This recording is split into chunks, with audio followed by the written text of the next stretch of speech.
Olá, seja muito bem-vindo ao Panorama, um programa da TV Assembleia de Minas Gerais. Há 20 anos, o mês de novembro tem sido dedicado à prevenção e ao combate ao câncer de próstata, um dos que mais atinge os homens em todo o mundo. A campanha começou na Austrália e hoje no Brasil tem o aval do Ministério da Saúde, do Instituto Nacional do Câncer e da Sociedade Brasileira de Urologia.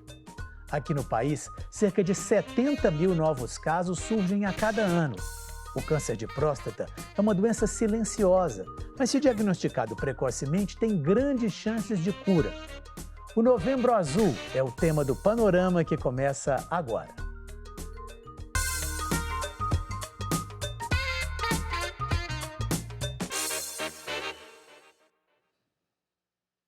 Aqui no estúdio eu recebo o urologista Bernardo Passi, presidente da Sociedade Brasileira de Urologia, Regional Minas Gerais. Bernardo, muito obrigado pela sua presença. Obrigado pelo convite, Fernando. Bernardo, eu queria começar te perguntando o seguinte: nós homens somos conhecidos por sermos displicentes em relação à nossa própria saúde, por só buscarmos um médico quando existe um problema relativamente grave, vamos dizer assim. Pela sua experiência prática nos consultórios, nos hospitais, é uma afirmação verdadeira essa ou os homens já estão mudando um pouquinho esse tipo de comportamento? Felizmente, Fernando, esse conceito ele vem mudando, né? Os homens hoje estão muito mais conscientes de como a saúde deve ser tratada, de procurar assistência de maneira mais precoce. Ainda temos problemas, ainda tem alguns tabus, mas isso vem sendo quebrado ao longo do tempo. Hoje o que as pessoas querem é qualidade de vida e se for procurar o médico quanto antes, a velha afirmação, prevenir é muito melhor do que remediar, acho que as gerações agora são muito mais conscientes em relação a isso. Ué, que boa notícia. A campanha do Novembro Azul, que vem logo depois do Outubro Rosa, que também é uma outra campanha muito bem sucedida, né? No caso do Outubro Rosa de prevenção ao câncer de mama e do Novembro Azul ao câncer de próstata. Você acredita que esse tipo de campanha vem sendo responsável por esse tipo de conscientização e por essa mudança de comportamento? Não tenho dúvida. A sociedade brasileira hoje ela está muito mais consciente e essas campanhas que a mídia faz, que vocês fazem, né, que as empresas fazem, que as autarquias fazem, que a sociedade civil faz como um todo, isso realmente ajudou muito na conscientização em relação especificamente ao câncer de próstata, ao câncer de mama, né, e outras doenças que são factíveis, uma vez detectado precocemente, um tratamento curativo, né? Pois é, você me falou dessa questão das empresas e instituições. Como é que está sendo feito isso dentro de empresas? Elas recomendam os seus funcionários a irem ao médico? Elas oferecem isso? Como é que está funcionando? Sim, o que a gente sente hoje é que as empresas, elas, seja de pequeno, médio ou grande porte, elas já procuram a sociedade, já procuram os colegas urologistas para orientarem os seus funcionários, né, já sabendo da relevância. É um ato de demonstração de respeito, eu acho, das empresas para com os funcionários. E isso vem sendo feito de maneira mais sistemática, né? Então, a gente vem notando isso ano após ano, que isso vem acontecendo de uma maneira mais intensa. E já é possível, vamos dizer assim, medir talvez a economia até em termos de, vamos dizer assim, de não se perder dias de trabalho por questões de saúde, da prevenção ser uma coisa mais interessante do que, né, se curar depois do que o problema acontece? No caso específico do câncer de próstata, se você detecta ele no início, você consegue curá-lo numa percentagem muito alta. Então, se você detecta um tumor e você consegue operá-lo ou fazer uma rádio, um tratamento definitivo de cura, você cura esse paciente e esse paciente muitas vezes, um mês depois, ele está voltando à ativa, com a vida plena muitas vezes. Com o avanço dos tratamentos, os efeitos colaterais em relação ao tratamento vêm cada vez sendo menores, né? Que a gente chama de as questões funcionais relacionadas ao tratamento vêm cada vez sendo minoradas e cada vez o paciente recupera mais rápido. Isso é muito importante para as empresas. Se o paciente entra e não descobre que está com um tumor, descobre e começa a sentir, porque muitas vezes o que acontece com o homem é o que você falou, o homem espera sentir algo. E esperar sentir algo no câncer de próstata pode ser muito tardio. Porque o câncer de próstata, muitas vezes, ele começa a dar sintoma quando já tem metástase. O sítio primário, por exemplo, de metástase do câncer de próstata é osso. né? Começa a sentir dor óssea, dor na coluna, entendeu? Dificuldade às vezes para deambular, para andar. Então, isso já está no estadio muito avançado, no caso mais grave, e esse paciente ele não vai conseguir mais voltar para trabalhar muitas vezes. Né? Dependendo do caso, você já tira esse paciente do mercado de trabalho. Isso não é interessante para as empresas de maneira nenhuma, além da questão pessoal do paciente. Claro, em si, já está né? num estágio mais Sim. grave. Pois é, o câncer de próstata é conhecido, né, por ser uma doença, como o senhor acabou de falar, silenciosa. Como é que é feito o diagnóstico? O que é que deve ser feito? Muita gente sabe, mas muita gente ainda não sabe. Eu queria que o senhor falasse para nós. O diagnóstico de câncer de próstata, ele deve ser o exame de próstata e o screening que a gente fala, né, a triagem em relação à busca para se fazer e buscar esse tumor, detectar esse tumor, ele tem que ser feito a partir dos 45 anos de idade, com o exame de toque retal associado ao exame de sangue, que é o PSA, que é o antígeno prostático específico, que é específico para os tumores de próstata. Então, iniciando aos 45 anos, na grande maioria da população. Né? E aí, ou seja, como é que os dois exames têm que, vamos dizer assim, a pessoa percebe que há algum problema? Porque eu já ouvi dizer que às vezes pode haver um PSA alterado, mas que não significa que seja um câncer de próstata, ou eventualmente uma próstata um pouco mais aumentada, mas que também não necessariamente vai ser um problema de câncer. É isso mesmo? Ótima pergunta. Na verdade, os exames não se excluem. O exame de sangue e o PSA e o toque, eles se complementam. O PSA, ele não é câncer específico, ele é próstato específico. Então, pode ter algumas patologias, algumas outras doenças que ele pode aumentar. O crescimento da próstata é uma, a inflamação, a prostatite é outra. Então, você pode ter outras patologias que aumentam, né? O toque é importante porque você tem tumores, às vezes, graves, que não alteram o PSA, porque ele não é infalível. Então, por isso que o toque ainda é importante. E uma vez que você tem alteração, seja no toque, seja no PSA ou em ambos, aí você tem que avançar nos exames, que a gente chama de propedêutica. Né? E hoje nós temos exames muito bons para ajudar nessa análise. O primeiro deles é a ressonância nuclear multiparamétrica de próstata, um exame que desde 2019 está nos guidelines do mundo inteiro, está nas diretrizes do mundo inteiro, para que seja feito a partir do momento que alterou o toque ou o PSA. E aí ajuda a esclarecer se alterou por conta de uma inflamação, alterou por conta de um aumento benigno da próstata. A ressonância ela entra exatamente nesse cenário e evita biópsias desnecessárias. Pois é, agora o nosso Sistema Único de Saúde, ele é capaz de absorver todas as pessoas para fazer esse tipo de exame preventivamente? O exame básico, sim. Né? Existem vários SUS. Né? Então, assim, o sistema público de saúde, a realidade em Belo Horizonte não é a mesma realidade em algumas cidades no interior. Na realidade nossa de Belo Horizonte, sim. O paciente que procurar assistência, ele vai ser atendido e ele vai fazer os exames ditos preventivos, mas na verdade de detecção precoce. Agora, quando a gente avança na propedêutica, aí já passa a ser um problema um pouco maior, porque a ressonância, por exemplo, não é feita no SUS. A ressonância de próstata não é feita. Os convênios bancam isso, mas o SUS não. Né? Então, isso passa a ser um problema. Tá? Mas o exame básico, sim, ele tem acesso e não é difícil ele conseguir esse acesso.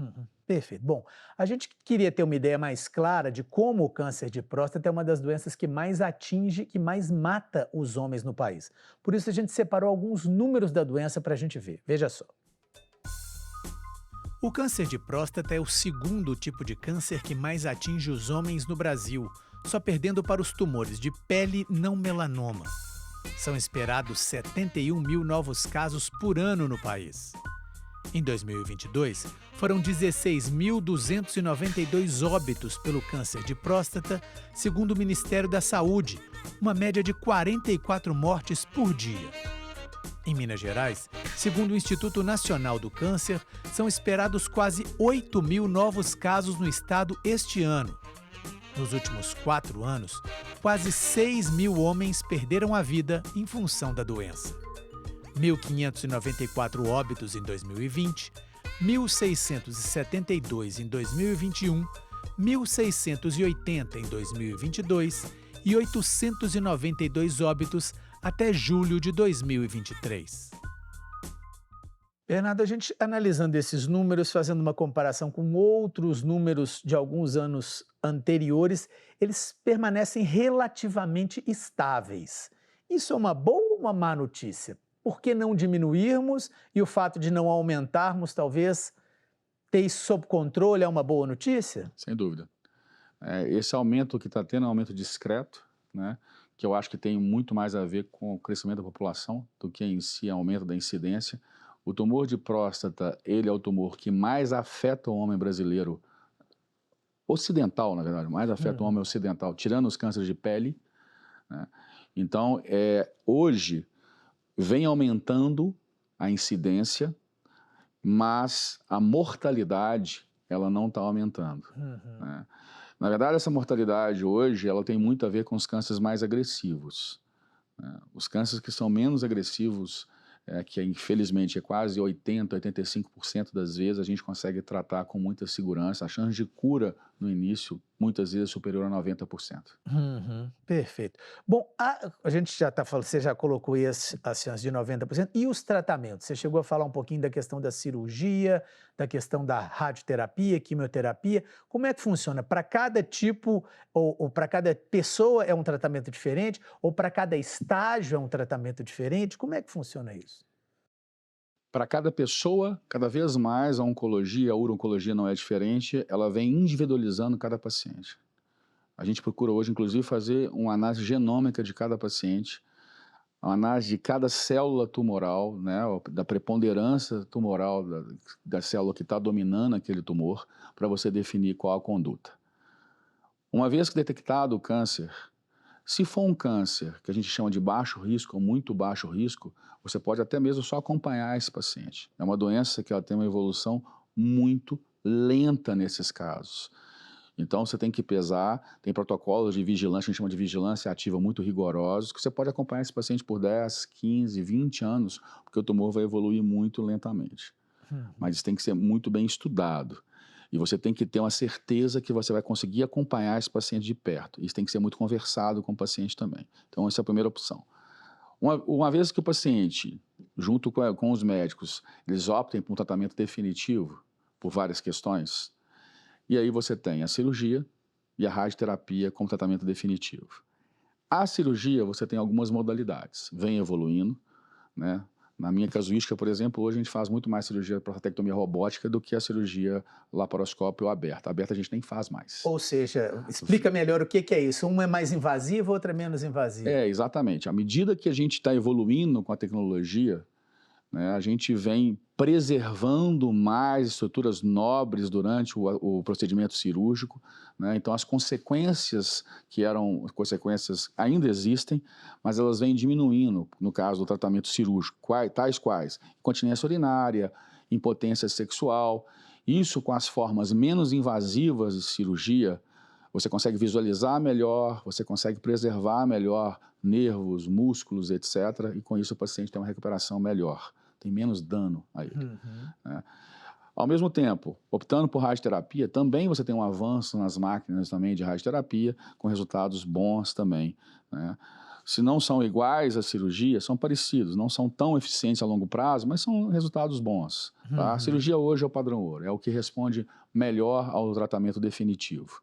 E essa questão que muita gente às vezes fica com medo justamente da questão da incontinência urinária e da impotência, vamos dizer assim, o risco existe, mas ele está sendo diminuído. Hoje a chance de você ter uma incontinência definitiva, a média hoje, em termos de... Isso é uma estatística mundial, tá? Em serviços que têm um volume grande, está em torno de 5%. Então é pequena, vamos dizer assim. Incontinência é pequeno, né? E tem tratamentos também. Em relação à impotência, disfunção erétil, que é o termo que a gente usa hoje, aí é um pouco maior. Né? Com o robô diminuiu isso, a gente vem notando isso nitidamente nos nossos pacientes, que vem diminuindo essa incidência de disfunção erétil, mas ainda é significativa. 30% a 40% dos pacientes vão ter algum grau de disfunção erétil depois da cirurgia de próstata. Mas definitiva ou... Tem tratamento. Não, muitos, essa nós estamos falando definitiva. Mas tem inúmeras formas de você tratar hoje. Seja drogas para estimular a ereção, Isso pode ser oral, pode ser injetável, pode ser implante de próteses penianas, que também funcionam e funcionam muito bem. O grau de satisfação com o implante de uma prótese peniana para o casal é de 95%. Né? Então, isso também você tem que conversar muito com o paciente e explicar, né, que mesmo a gente preservando a inervação, fazendo uma cirurgia de robótica, por exemplo, a gente enxerga melhor, a gente preserva melhor, mesmo assim ele pode ter algum grau de disfunção. Mas tem uma gama extensa de métodos para você tratar isso aí.